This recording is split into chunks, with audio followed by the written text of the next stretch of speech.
there, it's Lisa. We're back here for a bit of insight with Lisa Mosby. So, question for you. What do finance and flower essence have in common? More than you think. Today, we're diving into the fascinating journey from managing your money to mastering energy and how the shift from numbers to nature can transform your life in an unexpected way. Megan Boissiere traded a successful career in corporate finance for a life aligned with her true passion, helping others to connect with the healing power of plants. Now, a dedicated flower essence therapist and farmer in the breathtaking Appalachian Mountains of southwestern Virginia, she serves as a plant matchmaker, guiding individuals on their journey to deeper wellness and self-discovery. With a gift for inspiring and educating, Megan shares her knowledge of plant medicine through immersive day classes and transformative overnight retreats on her farm. She also, she's not just cultivating botanical wisdom. You'll find her spending time with her beloved herd of goats. So it's nature and nurture all in one. Let's get to it. We're talking about botanical wisdom from finance to flower essence with Megan Boissiere. Megan, welcome. Thank you so much for being with me today. Thank you. I love that intro. It really has been quite the journey. Yeah. And, we're finding more and more people today that say, I've had enough with corporate America. It's sucking the lifeblood out of me. How do I get back into my body, into my heart, into my spirit and discover what lights me on fire? I'm curious for you, was there a pivotal moment that led you to transform from corporate finance to flower essence therapy? Yes, I can tell you the exact moment. I was in the shower listening to a podcast, and it was talking about the stories that we tell ourselves. And it gave a prompt, tell what is a story that you tell about yourself? And so I was like, okay, well, I work at Nationwide Financial because it makes me good money. I'm going places in the company, and I bartend on the side because it's fun and also make money. And I really love herbs, and it's what I care most about, but it's totally not a job. And I'll just have to do it for free for the rest of my life for friends and family. And, Yeah. maybe someday after reading articles online, I might know something. And then, like, just sitting with that story, the next question from the podcast was, who's telling that story? And I was like, well, that's a weird question, right? So I just like closed my eyes, and inside I see this boy, and he's like in the fetal position, and he's just really, really sad. And so I was just with him. And then after some time, like, we came out of that experience, and I was like, wow, um, if I just made all this up, what would I do if I actually like flipped it, seeing it as a pyramid, corporate life, bartending, and then here getting the dregs is my herbal life. So what would it look like if I really flipped that upside down, if I was just telling a story anyway? Okay, well then I would be reprioritizing. And what would I be doing if I really were taking this seriously? I would go to herbalism school. So once I had that down, it was just a matter of finding the most aligned herbalism school and then literally doing a 180 with my life to make it happen. Despite COVID, despite housing changes, despite money stuff, all of it, the vision was there with the herbalism. Yeah.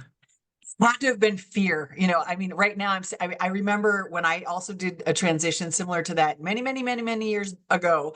But I just the thing that came up as you were saying that is I started to swallow hard in my throat, and it's the word fear. Like, what was the fear, or was there no fear? Because the vision became clear. I'm sure our audience is there kind of going, I want to do it, but I'm afraid. There's probably people who are listening to this right now who have had that vision, who are just done, had enough. But that fear is the roadblock. It's like, it's what's stopping them. Did you experience that? Tell us about that. How did that Oh come up? yeah. Once you made that decision, there had to have been maybe something that happened after that decision. Well, I'm a very prepared person and tend to be very analytical. There's a big analytical side of me. So I needed to have like X amount of money saved. And then coming from my finance background, I had all the money stuff lined up. And like that was like, it was kind of me creating my security net in a Yeah. way. But in reality, actually, all of that fell through. So I realized I didn't actually need that. It was just what I thought that I needed. And then when I jumped, because I set up my security net so beautiful and cozy, and then I jumped, and then it like wasn't there. And I survived.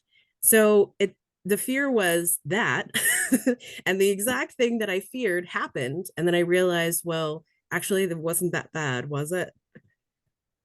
Yeah. Sometimes that, I use the word iron sharpens iron. Other people may use a different phrase for that, but it's what strengthens us. Like we Mm. have to go through that fire. We have to like face the fear, which is false evidence appearing real. We have to move through it anyway.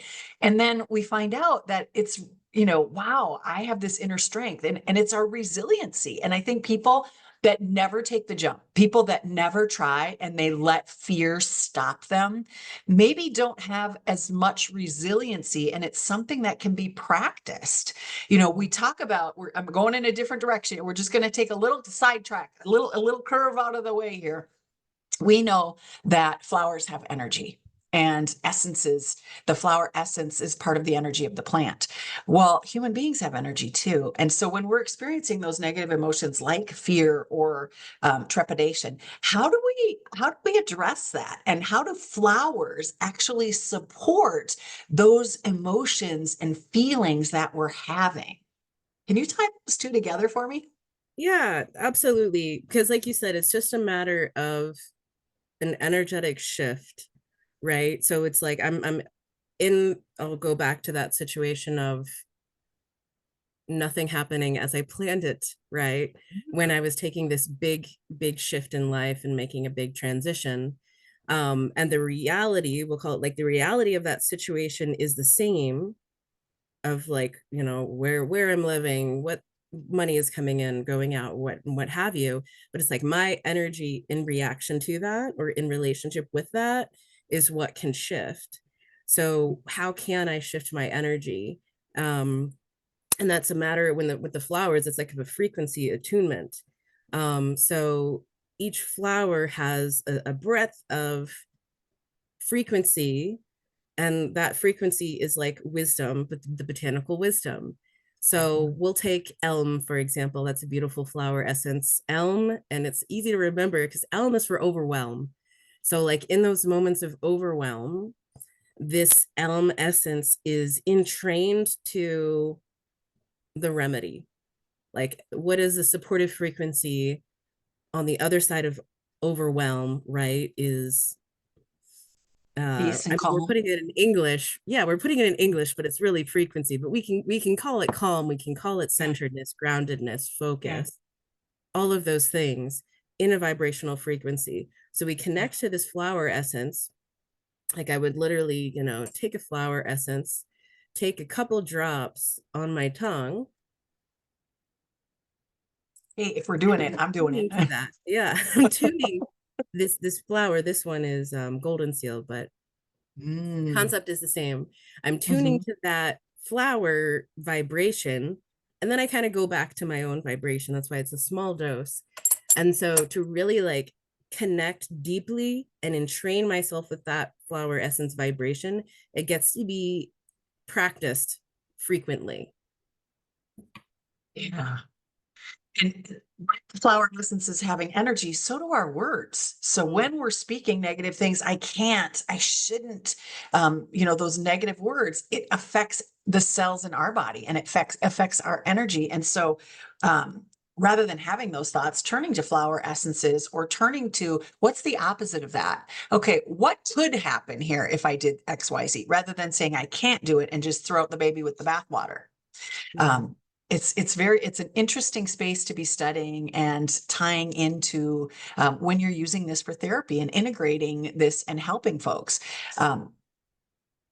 Before we get into the therapy, I want to know, like, how does your background in finance actually help you with your current practice of holistic health?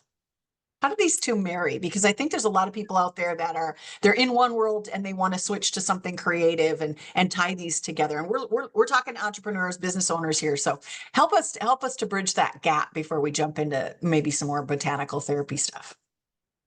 Yeah, well, I've always thought like when I was in finance for 5 years, I was like, I didn't have any other training prior to that in retirement planning. There was not a class in school that I did related to that. Um, and I ended up while I was in finance, corporate, doing all of the classes that I needed to earn my chartered financial consultant designation. So I really like when I do something, I go all in. And so I was just like soaking up every opportunity that I possibly could while I was there. And so what I really learned from corporate world that I bring in is like the capacity that I have to funnel my energy into anything. And also it's a big shift. What you're talking about entrepreneurship is shifting out of working for someone else's vision. Not that it doesn't align with my own vision. I'm not saying that there's anything wrong with corporate world and corporate life. I loved it while I was in it.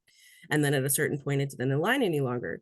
But taking that energy that I put into someone else's vision and putting it into my own vision, and the power of how I am able to hone my focus and attention on my goal and my vision.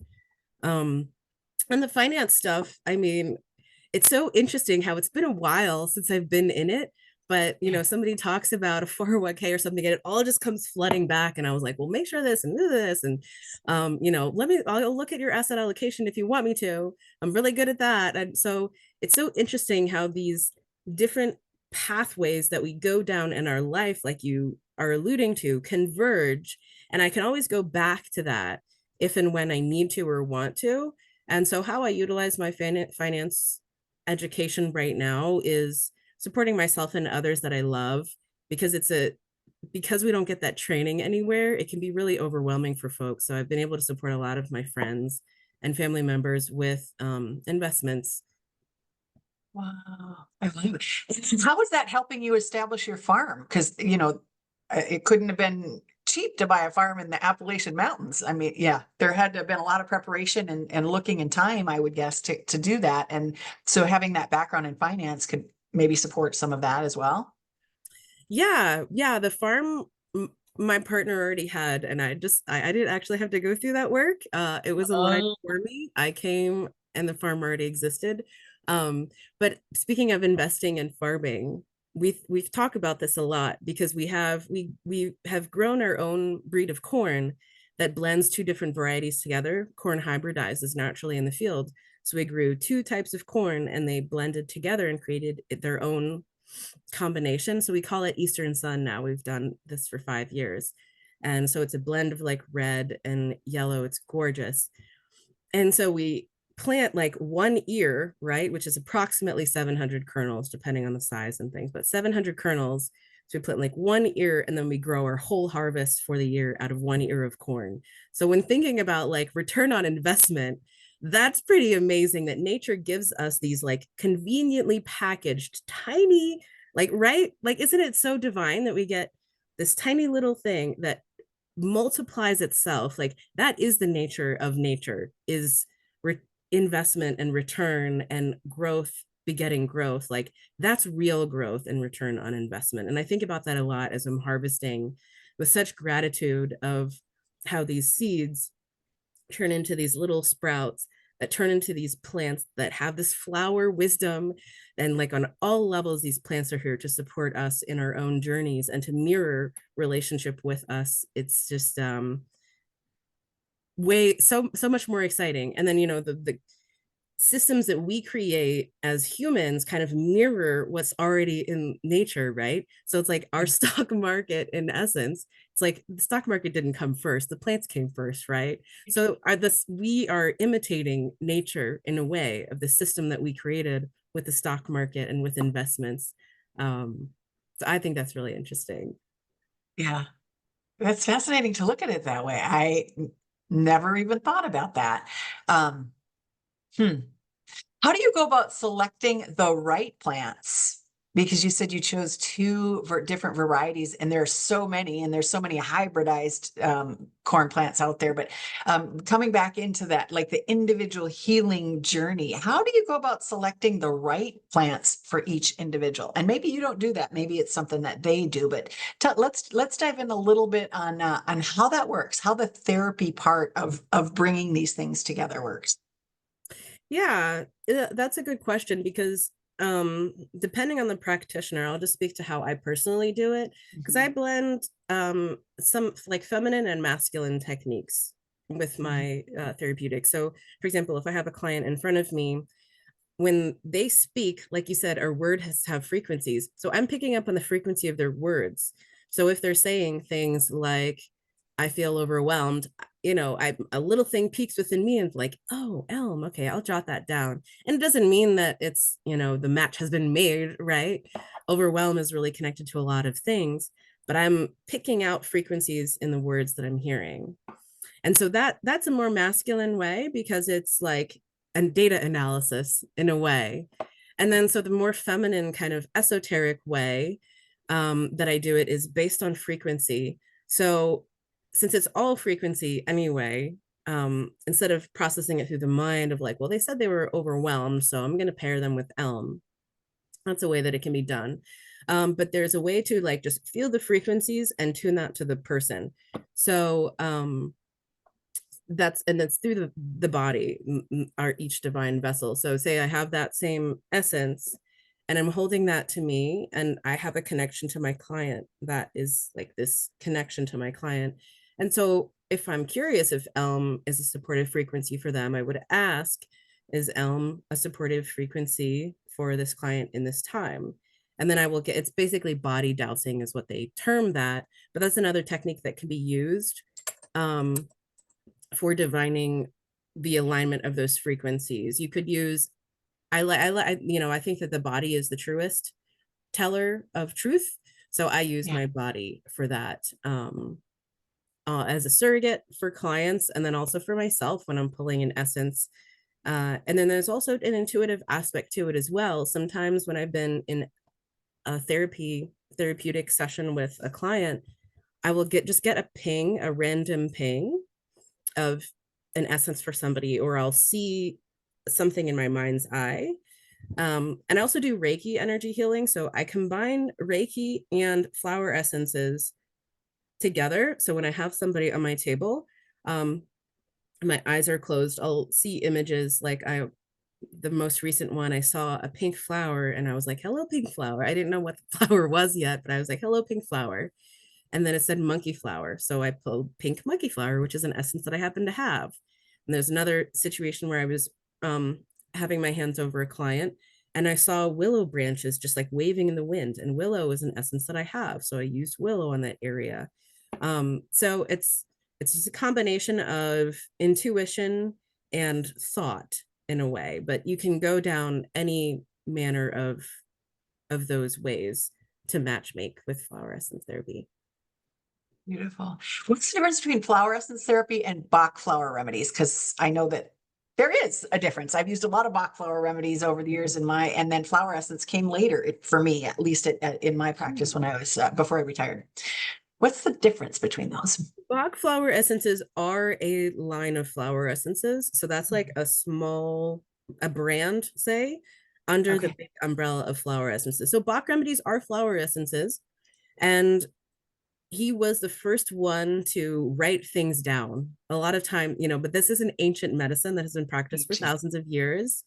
The flowers have always been here and we've always been pulled to the flowers, right? Why can we not resist walking past a bush of like blooming roses and like just, we can't help it. It's just, this is the deep relationship that we've had for such a long time. And no matter what emotional thing someone is going through, we bring them flowers. It's never a bad time to bring someone flowers. Um, so Edward Bach was just one of the first ones to write it down and really go all in on flower essences in his own life for his own personal reasons. And as he was previously a medical doctor and then turned naturopath, turned flower essence therapist. And then since then, so he passed in the mid 1930s. So since then, there have been other practitioners who've picked this medicine up, and it's like, he got to 28. He got to know 28 flower essences really, really well. But obviously, every flower has an essence. So Flower Essence Society has picked up that work. Paralandra, I mean, Delta Gardens have great flower essences. There are so many other companies and or individuals who have taken that work since he passed away and run with it forward. Yeah. So we're not stuck with one thing. And if you see flower essence, it might be a flower. There's so many different ways to tap into that. Can flower essence help us? We talked a little bit about the emotional piece of it, overwhelm, but can they also help us with mental, emotional, physical things that are happening in the body? Does it work in all areas of the body, or is this primarily something that we use for emotional states? Can you speak a little bit to that? Yeah, absolutely. Well, I visualize it as working from the outside in.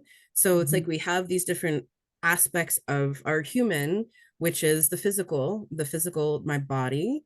And then there's the emotions, and then the mental and the spiritual, and all of these other aspects that are part of my human, but there's aren't non-physical aspects of my human.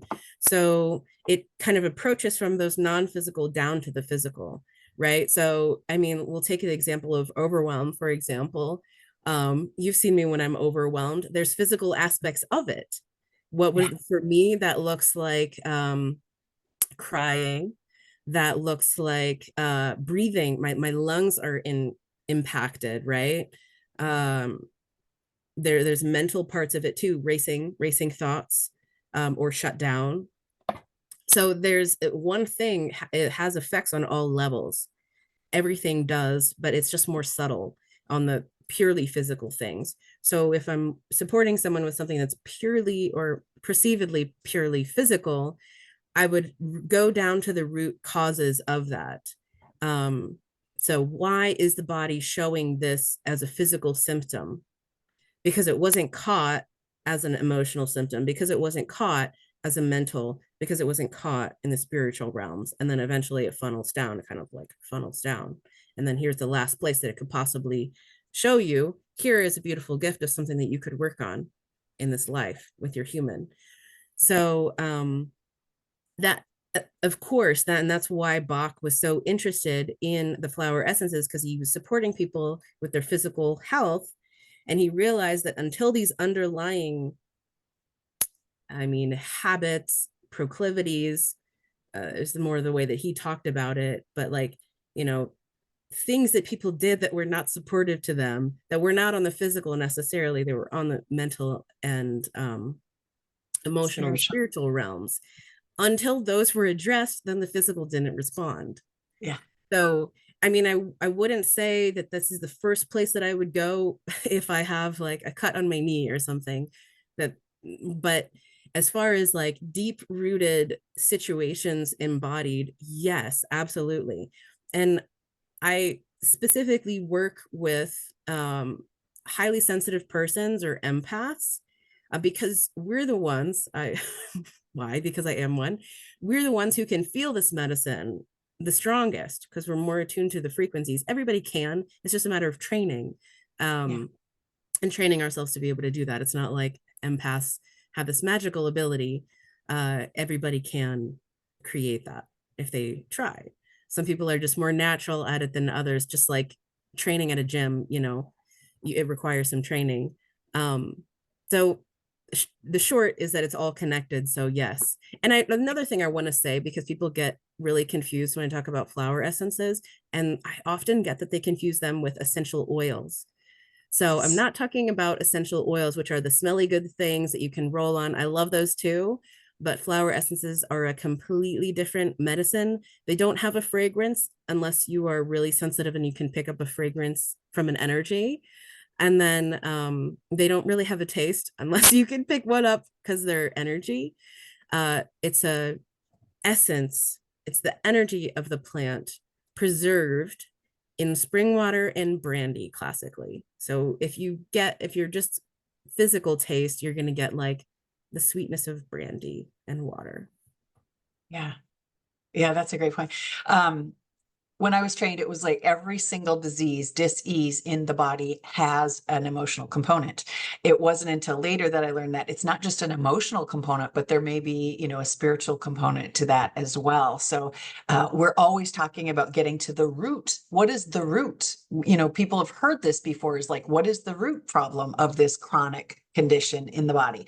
And again, thank you for saying, emergency medicine, if you get a broken bone, we have emergency medicine that's over here. We can support the body after we've addressed the emergency. But these things that we're talking about, we're looking for the root causes of chronic conditions in the body. Sometimes it's dis-ease but there are other chronic conditions that aren't necessarily a disease.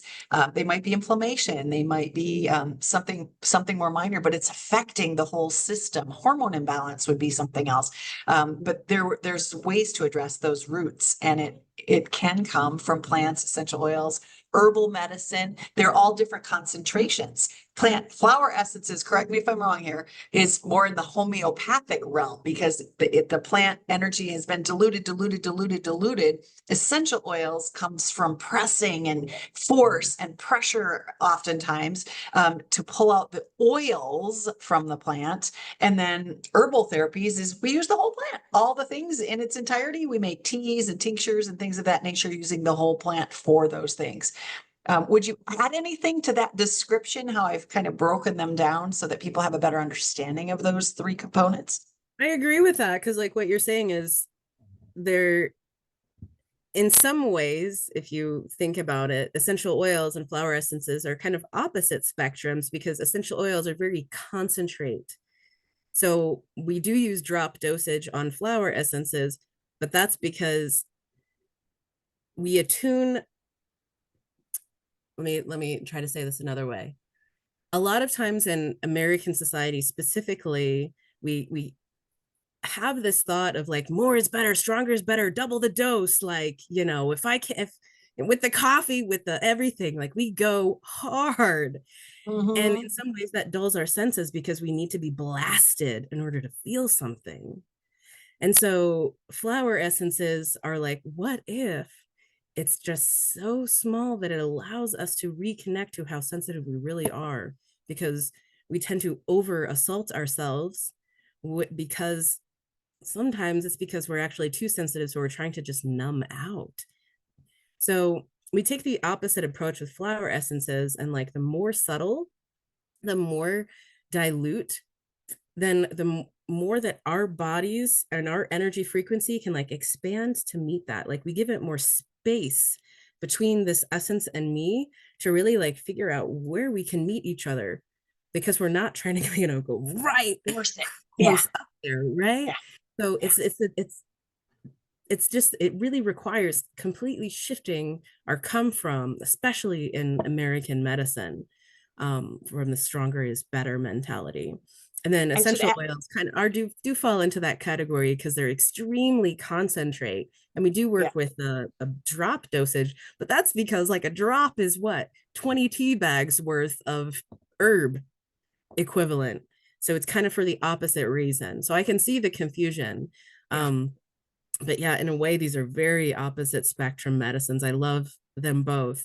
But I just love playing in the subtleties of the energy medicine, specifically with flower essences, because there's so much for us to learn on all different levels of what is it like to just create more space in my life. It's so easy to be overstimulated because there's so much stimulation in the world today. Yeah. I love that description. And I probably should have added one more on the end of that, and that is pharmaceuticals. Like pharmaceuticals is even more intense. You've got flower essences, you've got essential oils, you've got herbs, and most of our pharmaceuticals did originally come from herbs. That was kind of the blueprint before they took it to the lab and started to create pharmaceuticals from those plants using a very concentrated dose. And so, yeah, it's levels of concentration or dosing that we can gently, mildly meet the body where it's at, or we can say, all right, we're going over a cliff, push this through, and we're going to make this shift and we're going to make this move. And oftentimes that's where our side effects come in because the body's not there. It's not ready to do that. One of the things that I remember is in training was that you don't give somebody rose when they're going through grief. It's too big of a jump. Rose is a super high frequency plant of love and compassion. But if somebody is in, depression or grieving or, at a lower frequency, we want to give them basil and bring them along and, like different, they'll gently move them with different frequencies. And eventually we'll get to rose where it's unconditional love and joy and passion and harmony and all of those things. But we don't start there because, again, that's not how we work in the plant world. We take things gently. We meet the body where it's at. So that was a beautiful explanation of how you carried that through. Is there a memorable success story from someone who benefited from it? And you can use your own if you want to, but like where you saw a drastic change. They came in and they were here, and then you gifted them something from the plant world, and then it moved them over here quickly. We see it more with powerful medicines, oftentimes flower essences, we think of taking a long time, but it doesn't have to. Sometimes it could be one or two doses, and it's enough that the body was so craving it, the body needed it so much that it's enough to actually move them. So is there a memorable success story from someone that benefited from flower essence? Yeah, I'll tell you. So when I was in Colorado in school, my ex-boyfriend was quitting marijuana, and he had a really tight relationship with marijuana. And so it was a big uh jump for him of like releasing the identity, even of like pothead identity, like embracing pothead stoner identity. And so he was having a hard time one time, and he called me for support. And he was in the parking lot of a complex, so I told him, like, stay there, I'll come to you. And also there were like these fires happening in Colorado, like there often are a lot of times. And so it just seemed like this apocalyptic view, right? There's like ashes falling down, everybody's wearing a mask, and like he's freaking out. And I'm like, just hold on, I'm gonna go. It was right next to a natural grocery store. Like, so I'm like, hold on, I'm gonna go in there and get something. I'll be right back. And so I go in and I get a bottle of Rescue Remedy, which is a Bach flower, the 5-flower remedy. And I bring it back and I hand it to him, and I say, just like take a couple, like take one drop of this. And he doesn't ask any questions because he knows me. He takes a drop of it, and then he, like, from panic and heavy breathing and just like freaked out, checked out, dissociated, all of a sudden he takes a deep breath, and then he just starts laughing, and he just starts laughing and laughing and laughing, like he just like was shook out of that place where he was. And then all of a sudden he's just like, well, that was nuts, right? And so yes, it can be just as simple as that frequency, which has been practiced and utilized by so many different people over time, like almost 100 years, about 100 years now, that one remedy. So that was a really striking experience that I always think about. And then another experience with myself personally, being an empath, like I said, it was difficult for me to be around other people's energies and not like kind of pick them up. I felt like this, like, dust bunny, like picking up all of these dust magnets and stuff. And I would notice that I had picked something up. It would be a very direct and sudden change in my mood, often coming with like a wave of confusion of like how all of a sudden, here's an example. I was in the kitchen chopping up carrots. I love to cook. I was having a good time. And then all of a sudden, someone walks by, and then I feel very angry. And like, I'm just like, nothing was said. There wasn't a conversation. There wasn't nothing. It was just like all of a sudden, I just clearly had picked up something. I just latched onto something energetically. So I come into my room and I pick up my pink yarrow flower essence. And pink yarrow, all the yarrows are boundary essences. So these are really amazing ones for empaths. And at that moment, I didn't actually even take it. I'd been building a relationship with pink yarrow for a while. I just took it and put it in my bra. It's my favorite pocket for all my herbs and crystals and stuff. So I just put it in my bra, and then automatically I began to feel myself again, like prior to when that had happened. So it's just like a big return to sender, because it doesn't actually serve me to take on anybody's anything, because I can't fix it for them. They still have it. It just multiplied.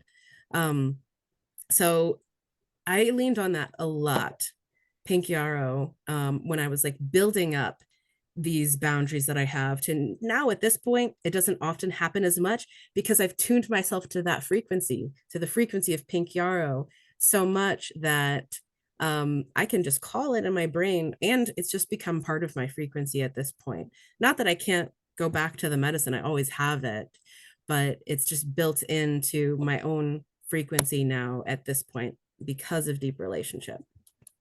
Yeah. It's a beautiful point. I know that you can even just write the words on a piece of paper. I did that a lot with herbs and even essential oils. When I saw someone struggling, if I didn't have what I thought they needed, I would write it down and have them hold it. Just the words have energy. Like you said, just the bottle of having that essence in it has the energy, and you had it on your person.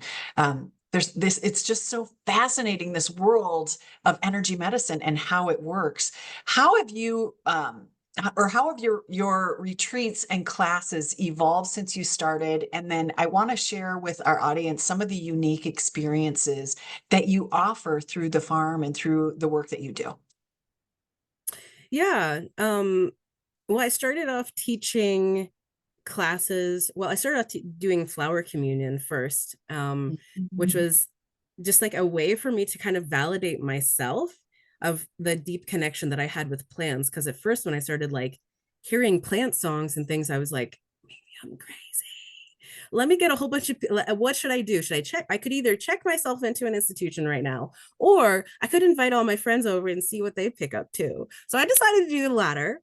And I just like had, a women's circle in my house and had all these flower preparations. And we intentionally used those to connect with those flower spirits.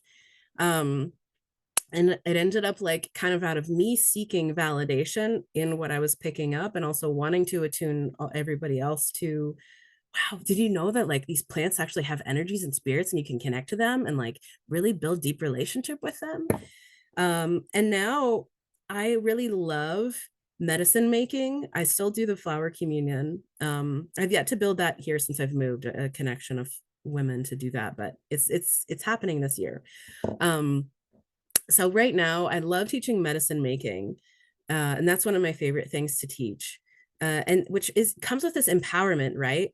Of like with Western medicine, there's a I need to seek this expert so that I can heal myself, and whatever they say I need to do so that I can heal myself. And so I want to kind of like equalize that, right, by putting the power of your own healing in your own hands. Like, you know how to make medicine in your own kitchen, that you can come to this class and feel empowered, leaving with a skill and an ability to support your own relationship with your own body and health. So, empowerment, medicine making, and deep plant relationship. Combining that with being able to be on this land where I have put all this energy in cultivating these plants physically, that is what often I found missing. In my education with herbalism, is I learned about all these plants by reading about it or meeting the dead plant body, right? Night plant. I'm Yeah. a mortician, right? I would have all these dead plants around, which is really cool. I mean, they're not really dead, but there's just something different about meeting the live plant as it's rooted into the earth, right? And being able to Yeah. connect with it when it's alive, when it's literally processing and uh, nutrients from the earth. And it's like a being, a live rooted being.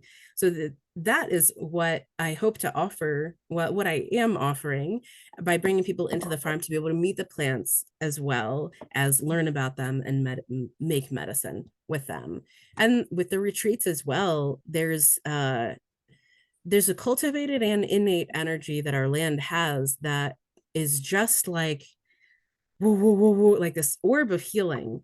So being able to like be generous with that and bring people into the farm to find what it is they're looking for and commune with the land in a way that we are so blessed to be able to. um this land is meant for community. It's not meant to be just us or me, right? So Yeah. that's the vision. Just, and it warms my heart when you told me that story. I was like, oh, you have to share that with people. Like, let's put this message out there. Because I just, and how you present it, like your passion comes through your words so deeply. It just resonates. I mean, I have goosebumps, like yeah, I got the chicken skin going on. Yeah. I love it. And you know what? It's funny that you said dead herbs. So I live in Airbnbs. I sold everything I own. I travel around and I have this basket. It's a big basket, probably 20 inches long by 10 by 10. And it's full of what you call dead plant matter. It's herbs that I couldn't part with because most herbalists, we really do have an affinity for about 20 plants, 20 to 25 plants. You said Richard Bach was 28, not Richard Bach, that's an author. Edward. That Bach was the Bach flower essences, he worked with 28 plants. Those are the ones he wrote down. Those are the ones he really worked with. And so I couldn't part with this basket of plant matter. All the other ones, I had hundreds of plants because I grew them all myself and I had them all bundled up. But when I sold everything, I took them and I poured them into this big, huge tub. It was like one of those Christmas totes. And I poured all the dry plant matter in it. I mixed it all up. And then I took it to a local farm and it was fed to pigs. Like Mm. so we poured it into the community. It got fed back in and we didn't lose it. But now I don't really know anybody in this area and I still have these plants and I'm like, do I keep carrying them with me? Do I leave them in my hot sunny car? I can't part with them. It's just crazy. I had them all out on the bed and I made some nettle tea and I'm smelling them all and I packaged them all back up and I put it back in this basket. So maybe I can let go of that. Maybe I can find the live plants wherever I am, whenever I need them, trust that they will be there for me and I can let go of those, find a happy home for them so I don't have to take up space in my car, which is very precious. Everything I own fits in there and these Yeah. guys might not need to serve me anymore. So thank you for that piece. That's my Yeah. takeaway from this And conversation. like you said, you can call them. Yeah, Like you've built this relationship, like you can call them. And you don't even need a phone. Like you can literally just summon them, call them, and they will be there. And yeah. maybe like, the medicine pouches like the Native Americans would have, I these little, have several. Yeah. maybe like putting a little bit of each of these ones together so that you have them with you, but it's not taking up a whole bunch of space. Yeah. Yeah, I have a little crystal pouch that has crystals from like the Himalayas, different plant Peru and some of the places that I've been and other places that people have gifted them to me. So I have Mhm. that one, but I have not actually made one from like a medicine pouch from the plants that I use that I feel most drawn to. So thank you for that. I will try it. I want to talk about we are an entrepreneur show. We're talking about business opportunity. I love that you shared your story and your passion for all these plants. Can you give a little bit of advice to those people who might be looking to make a significant career change to follow their passion? How would you encourage our audience to take that next step or take that first step, or really go all in on the business that they already have? Yeah. There are so many things, but I would say first and foremost, back to the story that I was telling myself about how I had aligned my life and how I had created my life and told the story about my life. What would you be doing if you were telling the story that you want to tell about your life? So if whether it's okay, I have this business and it's totally a side thing and I just am not creating enough time to really go all in on my business. So what would you do if you were? Is the question. And maybe you're not that far off. Maybe it's just a little frequency attunement that you need to create that. Because sometimes we think that things are so far off.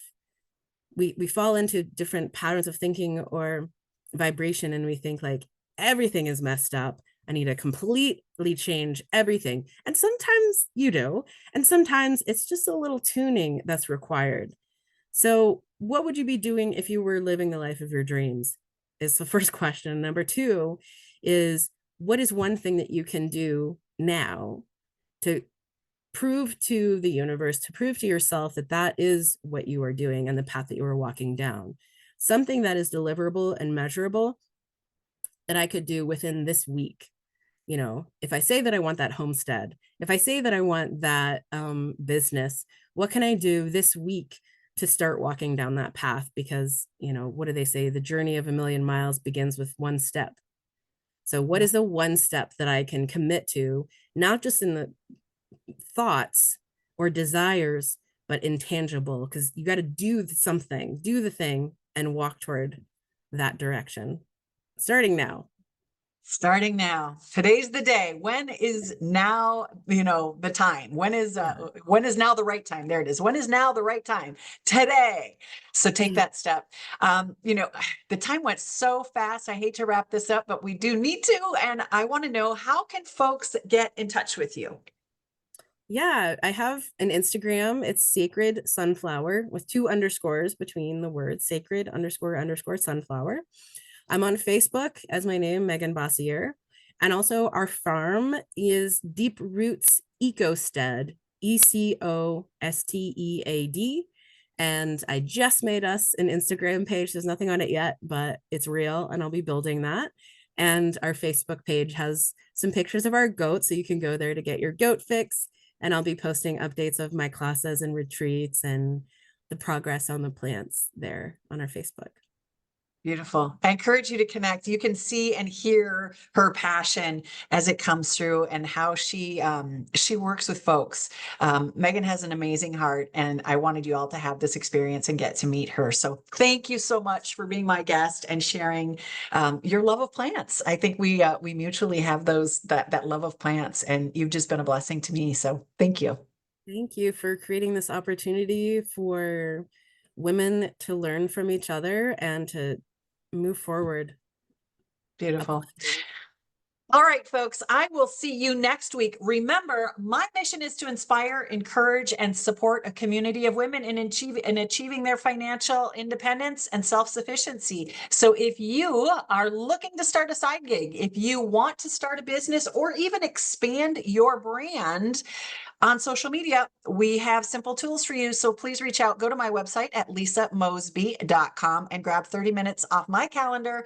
And I'd be happy to hear your story, find out what you're doing, and maybe how I could pour into you and help you get connected to the folks that are going to take you to that next step. Again, that's lisamosby.com. And then come on back next week. We're going to have another extraordinary, fabulous guest. The Lord has blessed me with so many wonderful women, and I'm going to share each and every one of them with you every week. So come on back, folks. Thank you so much for being here. Bye.